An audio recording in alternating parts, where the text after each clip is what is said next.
Hai semuanya, berjumpa kembali di channel YouTube Weni Kiki. Hari ini bikin camilan pastel goreng super renyah. Langsung aja kita menuju ke resep dan cara pembuatannya. Langkah pertama, kita mau bikin isiannya dulu. Tumis 4 siung bawang merah dan 4 siung bawang putih yang sudah dihaluskan. Tumis sampai layu, harum dan berubah warna menjadi kecoklatan. Kemudian tambahkan juga segenggam daun pre atau daun bawang besar.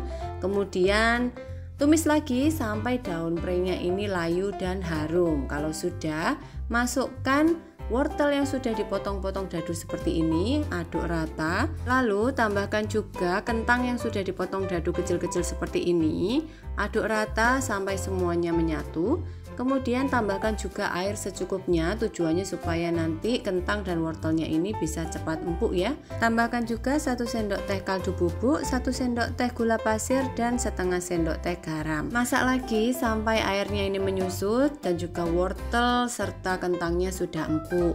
Kalau sudah, tambahkan bihun jagung atau bihun beras juga boleh yang sudah selesai direbus dan juga sudah dipotong-potong supaya bihunnya ini tidak terlalu panjang ya. Dan yang terakhir, tambahkan segenggam daun pre lagi supaya lebih harum ya. Masak kembali sampai betul-betul kering dan juga sudah tidak basah. Kalau sudah, bisa kita sisihkan terlebih dahulu.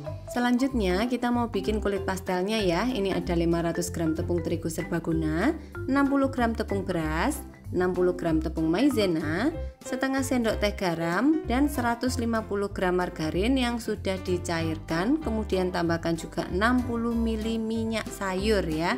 Kalau sudah, ini adonannya kita aduk dulu sampai semuanya rata. Kalau sudah, tambahkan 200 ml air dingin, tapi masukkan airnya perlahan ya, sedikit demi sedikit sambil diaduk lagi.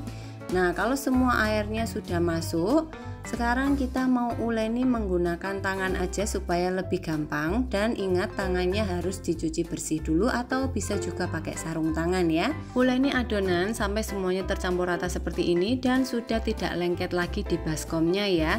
Ini adonannya sudah menyatu tapi dia masih berat dan masih kasar geradakan seperti ini. Tapi nggak apa-apa, ini bisa dibulat-bulatkan aja.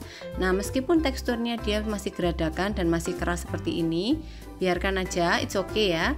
Lalu kita bisa masukkan kembali ke baskomnya dan kita diamkan kurang lebih 1 jam.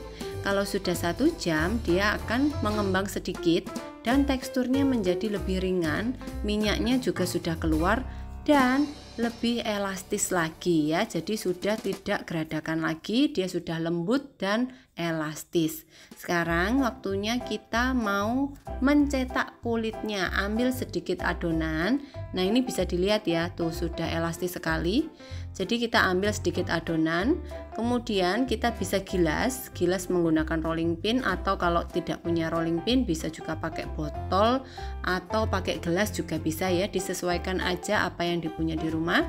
Gilas adonannya sampai betul-betul tipis, jangan terlalu tipis juga. Jadi ketebalannya terserah teman-teman aja mau setebal apa.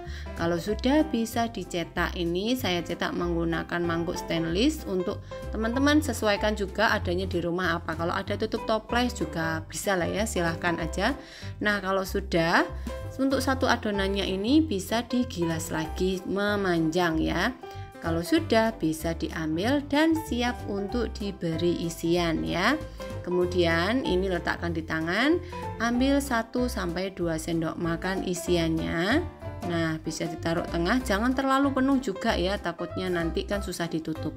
Kita bisa tutup ujung-ujungnya dulu, rekatkan semuanya dari ujung kiri sampai ke ujung kanan. Dipencet-pencet pakai jari telunjuk dan juga ibu jari aja seperti ini. Nah, sudah lengket semuanya ya. Sekarang tinggal kita lipat-lipat pinggirannya. Nah, caranya seperti ini, dilipat masuk ke dalam, kemudian menyusul selanjutnya seperti ini ya. Nah, kalau yang tidak bisa dilihat aja video cara melipatnya ini supaya teman-teman lebih jelas. Nah, kalau sudah selesai dilipat, jadinya seperti ini, cantik sekali. Bisa dilihat ya, untuk kulit pastelnya ini betul-betul elastis dan lembut sekali. Kalau sudah selesai dilipat semuanya, jadinya seperti ini dan siap untuk digoreng. Bisa juga disimpan di lemari es bagian freezer untuk jadi frozen food. Sekarang mau kita goreng dulu. Panaskan minyak di atas kompor. Kita menggunakan api sedang cenderung kecil, jadi jangan terlalu besar supaya pastelnya tidak cepat gosong ya. Jadi memang goreng pastel itu harus sabar supaya dia betul-betul matang dan kulitnya pun jadi crispy tahan lama. Tentunya penggunaan minyak yang banyak juga pengaruh ya untuk kekrispian kulitnya ini. Nah, goreng pastelnya sampai kedua belah sisinya ini kecoklatan dan juga golden brown. Kalau sudah bisa kita angkat. Tuh jadinya seperti ini. Nah ini dia pastelnya sudah jadi guys. Menul-menul semuanya. Sekarang kita tes crispy. Wih, crispy sekali guys. Isiannya juga penuh dan enak sekali. Thank you sudah nonton video pembuatan pastel hari ini. Semoga resep dan videonya membantu kalian. Thank you for watching and see you on the next video. Bye bye.